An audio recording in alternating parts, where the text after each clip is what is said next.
imagines his or herself eating no bacon, no cheese, or no milk. Good, nice, okay.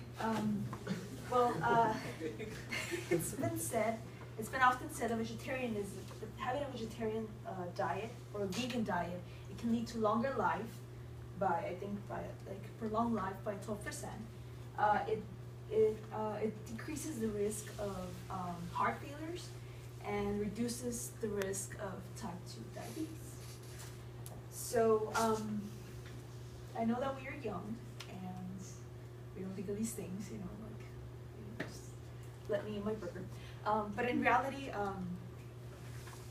what we eat right now can, I don't know, whatever we intake right now can decide whether or not, if it's good for you, if it's not, Anyways, the reality is that we're not young forever. So coming from a family with type 2 diabetes and heart failures, it's important to teach the younger audience about healthy food choices and how these healthy food choices can help us when we get older. So by learning more about the vegetarian and the vegan movement, we will have a greater understanding of that.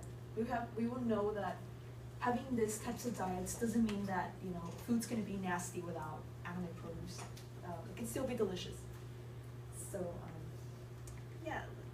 first I will discuss a little bit about the history of how veganism started, vegetarianism started, and then I will discuss about some of the problems, and then talk about a little bit of solutions about how to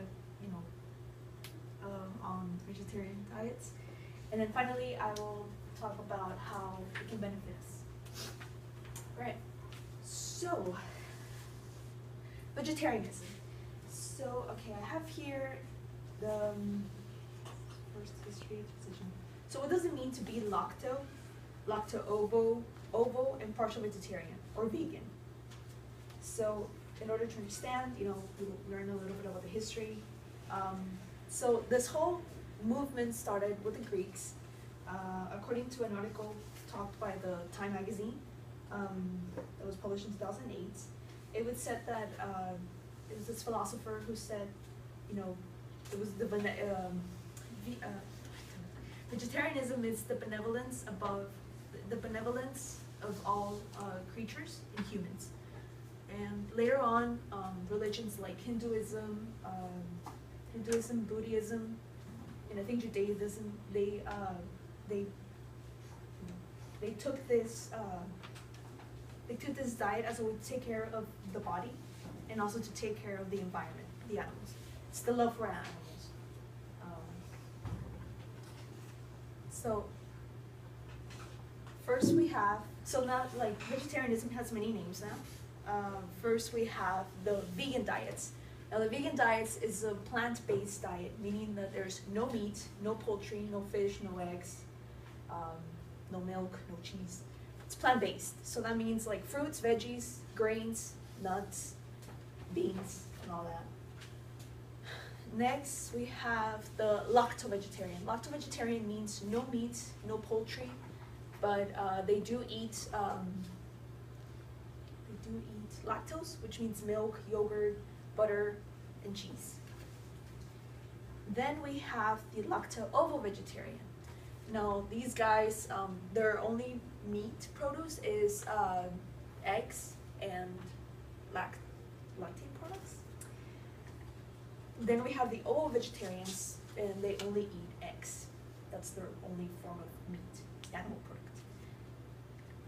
And then we have the partial vegetarians, which they avoid meats, but they do eat poultry and fish. So now that you know a little bit about history and what this vegetarianism consists of, I will discuss how some of the problems and solutions on this diet. So having a vegetarian diet can be daunting and expensive. Like when my mom and I decided to have one day out of the week to go vegan, we had this economic fear because a lot of the foods that these recipes had were hard to find and expensive. I think like one example is like coconut oil. Like it's very hard. It's like a small little bowl for like $7. It's crazy. And but some of the solutions that we can have is there's these there's stores like Trader Joe's and farmers markets, and you can go in there and you can ask for these specifically for an organic, healthy, and they have it for a cheaper price. So now that I talked about like the history, you know, some problems and solutions. Let's talk about how it can help us, the younger audience. So according to the National Institute of Health, having a vegetarian or vegan diet can reduce the risk by 12% of having heart failures, heart attacks, type 2 diabetes. It can help us with our weight, like, you know, like, it can, and yeah, you know, it can help us have a better life and prolong life too. So now that we talked about, you know, the history, the you know, problems and solutions, and how it can help us lead a better life, let's just wrap this up. So vegetarianism. So we learned a little bit about the vegetarian diet, and you know, I encourage you all to take this opportunity to do this. And healthy food choices. I mean, having a healthy lifestyle doesn't mean that like food has to be tasteless or, you know, totally nasty. It can still be good. And I talked, you know, about history and some of the things it consists of, and you can do it.